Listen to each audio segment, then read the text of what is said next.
नमस्कार दोस्तों, स्वागत है आपका स्टार स्टडी चैनल पर। इस वीडियो में हम भौतिक विज्ञान के 87 अति महत्वपूर्ण प्रश्न देखेंगे जो कि शिक्षक भर्ती परीक्षा, एलटी ग्रेड और सभी प्रतियोगी परीक्षाओं के लिए बहुत ही ज़्यादा महत्वपूर्ण है। और आपको वीडियो के अंत में कुछ बातें बताएंगे जो कि बहुत महत्वपूर्ण है, इसलिए इस वीडियो को पूरा ज़रूर देखिएगा। और चलिए इन प्रश्नों को शुरू करते हैं। कार्य का मात्रक क्या होता है? कार्य का मात्रक होता है जूल। प्रकाश वर्ष मात्रक किसका है? प्रकाश वर्ष दूरी का मात्रक है। ल्यूमेन किसका मात्रक है? ल्यूमेन है ज्योति फ्लक्स का मात्रक। क्यूरी किसकी इकाई का नाम है? क्यूरी रेडियो एक्टिव धर्मिता की इकाई का नाम है। पदार्थ के संवेग और वेग के अनुपात से कौन सी भौतिक राशि प्राप्त की जाती है? द्रव्यमान प्राप्त की जाती है। और अगला प्रश्न है, जल में तैरना न्यूटन की गति के किस नियम के कारण संभव है? जल में तैरना किस गति के नियम के कारण संभव है? तृतीय नियम के कारण संभव है। रॉकेट की कार्य प्रणाली किस सिद्धांत पर आधारित होती है? संवेग संरक्षण के सिद्धांत पर आधारित होती है रॉकेट की कार्य प्रणाली। अश्व यदि एकाएक चलना प्रारंभ कर दे तो अश्वरोही को गिरने की आशंका का कारण क्या है? उसका कारण है विश्राम जड़त्व। और अगला प्रश्न है, कालीन की सफाई के लिए यदि उसे छड़ी से पीटा जाए तो उसमें कौन सा नियम लागू होता है? गति का पहला नियम लागू होता है उसमें। समुद्र में प्लवन करते आइसबर्ग का कितना भाग समुद्र की सतह से ऊपर रहता है? 1/10 भाग समुद्र की सतह से ऊपर रहता है। प्रकाश वोल्टीय सेल के प्रयोग से सौर ऊर्जा का रूपांतरण करने के किसका उत्पादन होता है? प्रकाशीय ऊर्जा का उत्पादन होता है। स्वचालित वाहनों में द्रव चालित ब्रेकों का इस्तेमाल वस्तुतः किस नियम का सीधा अनुप्रयोग है? पास्कल के नियम का सीधा अनुप्रयोग है। जब दूध को प्रबल ढंग से मथा जाता है तो उसमें से क्रीम किस कारण अलग हो जाती है? अपकेंद्री बल के कारण अलग हो जाती है उसमें से क्रीम, दूध में से क्रीम। और अगला प्रश्न है, जेट इंजन किसके संरक्षण के सिद्धांत पर काम करता है? रैखिक संवेग के सिद्धांत पर काम करता है जेट इंजन। और अगला प्रश्न है, किसी तुल्यकारी उपग्रह की पृथ्वी की सतह से ऊंचाई लगभग कितनी होती है? 36,000 किलोमीटर होती है लगभग में।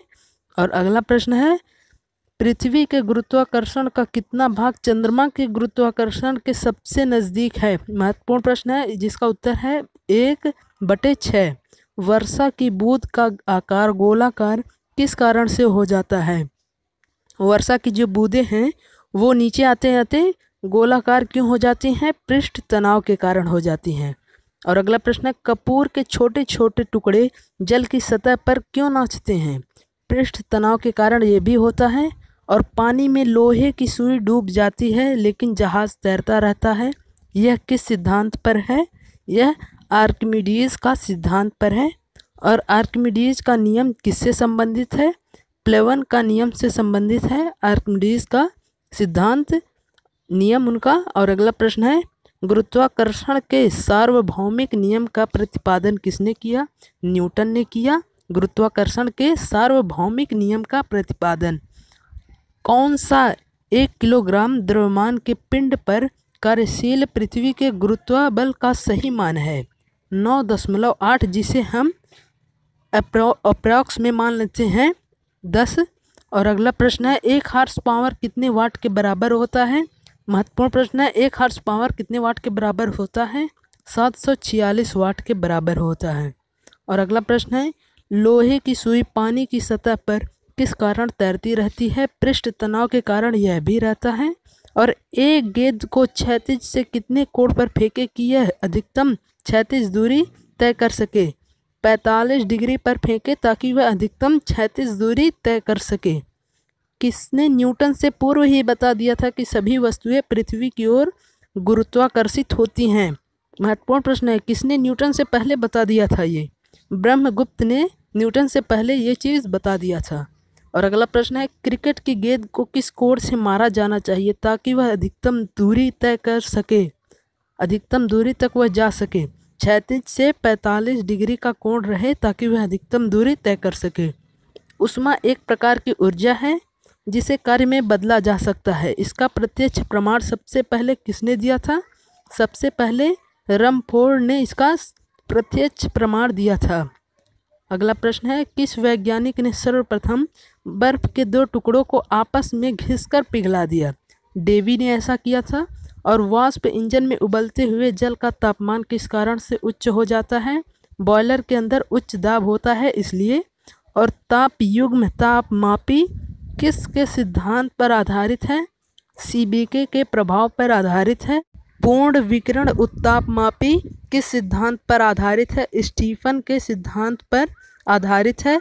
दूर की वस्तुओं जैसे सूर्य आदि का ताप किस तापमापी के द्वारा मापा जाता है? पूर्ण विकिरण उत्तरमापी के द्वारा मापा जाता है। इसी तरह पूरा वीडियो हमारे साथ बने रहिए, पूरा वीडियो देखते रहिए, क्योंकि बहुत ही महत्वपूर्ण विज्ञान के प्रश्न हम आपको बताते हैं इस वीडियो में। तो देखिए अगला प्रश्न है, कितना तापमान होने पर, बहुत ही महत्वपूर्ण प्रश्न है ये, कितना तापमान होने पर पाठ्यांक सेल्सियस और फ़ारेनहाइट तापमापियों में एक ही होंगे? -40 डिग्री सेल्सियस होने पर। और अगला प्रश्न है, सेल्सियस पैमाने का 0 डिग्री सेल्सियस फ़ारेनहाइट स्केल के कितने डिग्री के बराबर होगा? 32 डिग्री के बराबर होगा। और अगला प्रश्न है, मानव शरीर का तापमान 98.6 फ़ारेनहाइट होता है, सेल्सियस स्केल पर यह कितना होगा? यह होगा 37 डिग्री सेल्सियस। और अति लघु समय अंतरालों को सही मापने के लिए किसका प्रयोग किया जाता है? परमाणु घड़ियों का प्रयोग किया जाता है। और अगला प्रश्न है, एक मनुष्य का तापक्रम 60 डिग्री सेल्सियस है, तो उसका तापक्रम फ़ारेनहाइट में क्या होगा? उसका तापक्रम फ़ारेनहाइट में होगा 140 डिग्री फ़ारेनहाइट। पानी का घनत्व किस ताप अधिकतम होता है? 4 डिग्री सेल्सियस पर।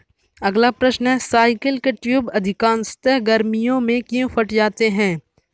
गर्मी के कारण ट्यूब फट जाता है।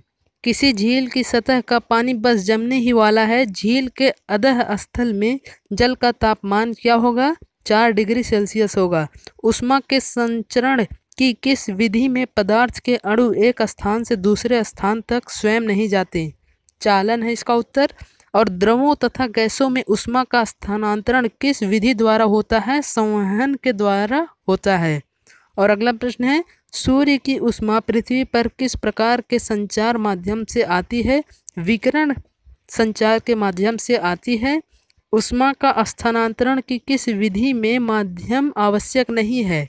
ऊष्मा के स्थानांतरण की किस विधि में जो मीडियम है वो आवश्यक नहीं है?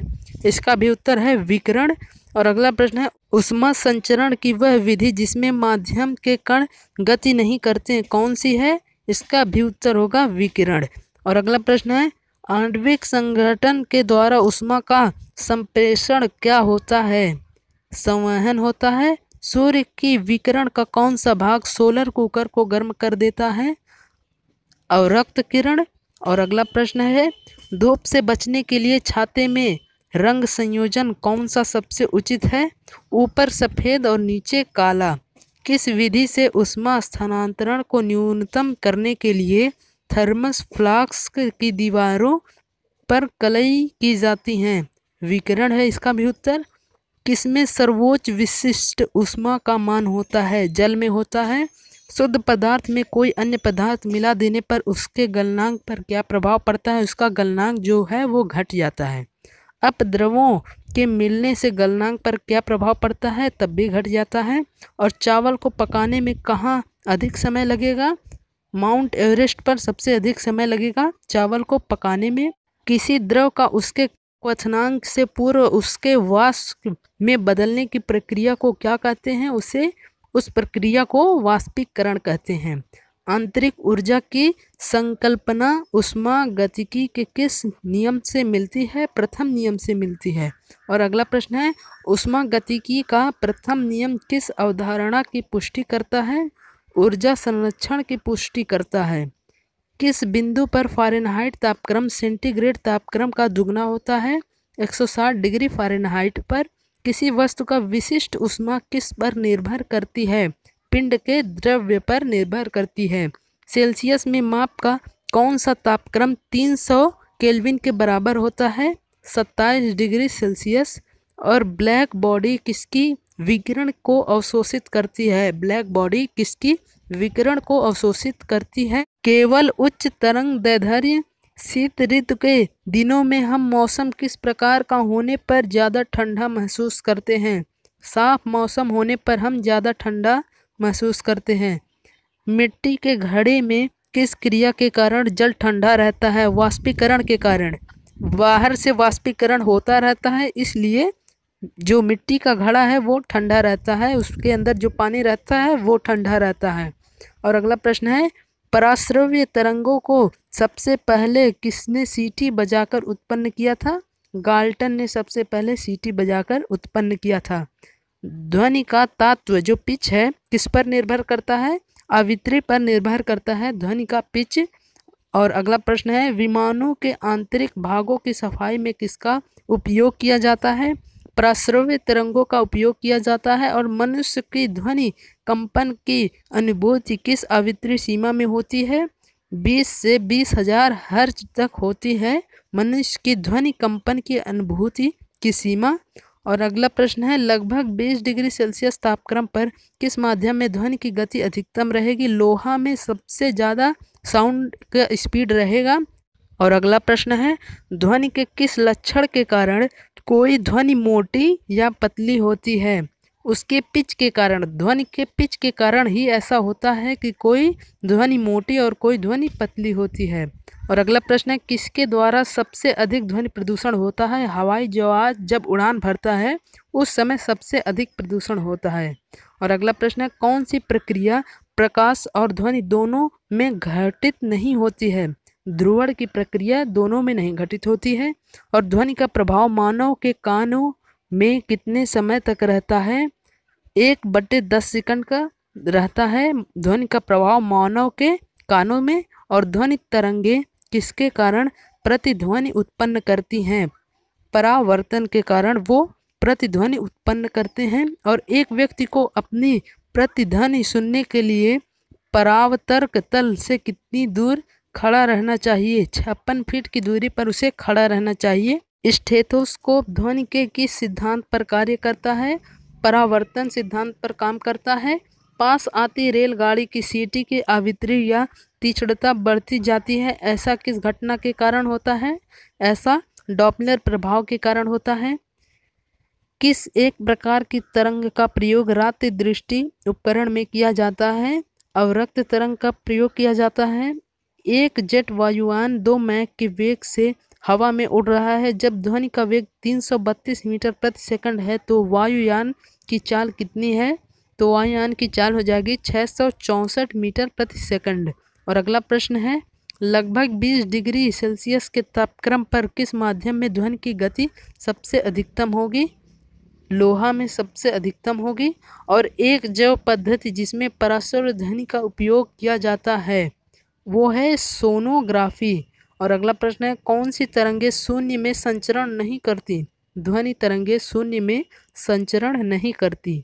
वह उपकरण जो ध्वनि तरंगों की पहचान तथा रिजरेखन के लिए प्रयुक्त होता है क्या कहलाता है? सोनार कहलाता है। आप सुने होंगे सोनार शब्द। और अगला प्रश्न है, प्रकाश तरंग किस प्रकार की तरंग है? प्रकाश तरंग किस प्रकार की तरंग है? अनुप्रस्थ तरंग है प्रकाश तरंग। और अगला प्रश्न है, प्रकाश का तरंग सिद्धांत किसके द्वारा प्रस्तावित किया गया था? हाइगेंस के द्वारा प्रस्तावित किया गया था प्रकाश का तरंग सिद्धांत। किस घटना के आधार पर प्रकाश तरंगे के अनुप्रस्थ होने की पुष्टि होती है? ध्रुवण के आधार पर। और अगला प्रश्न है, प्रकाश के विद्युत चुंबकीय स्वरूप की खोज किसने की? मैक्सवेल ने खोज की थी। और अगला प्रश्न है, किसने सर्वप्रथम यह दिखलाया कि प्रकाश तरंगों का विवर्तन होता है? ग्रोमाल्डी ने सबसे पहले यह दिखलाया कि प्रकाश तरंगों का विवर्तन होता है। हमने आपसे कहा था कि वीडियो के अंत में हम आपको कुछ ज़रूरी बातें बताएंगे, लेकिन उससे पहले अगर अभी तक आपने इस वीडियो को लाइक नहीं किया है तो इस वीडियो को लाइक कर दीजिए। हम आपको बताना चाहते हैं कि ऐसे ही 87 प्रश्न भौतिक विज्ञान से हम अगले पार्ट में लाएंगे। और ऐसे ही हम जीव विज्ञान और रासायनिक विज्ञान के भी प्रश्न आपके सामने लाएंगे जो कि बहुत महत्वपूर्ण है। अगर आप उन प्रश्नों को देखना चाहते हैं तो हमारे चैनल को सब्सक्राइब कर लीजिए और बेल आइकन ज़रूर दबा लीजिएगा ताकि आपको नोटिफिकेशन मिल जाए कि नई वीडियो अपलोड हो गई है और आप उसे देख पाएँ। वीडियो देखने के लिए आपका बहुत बहुत धन्यवाद।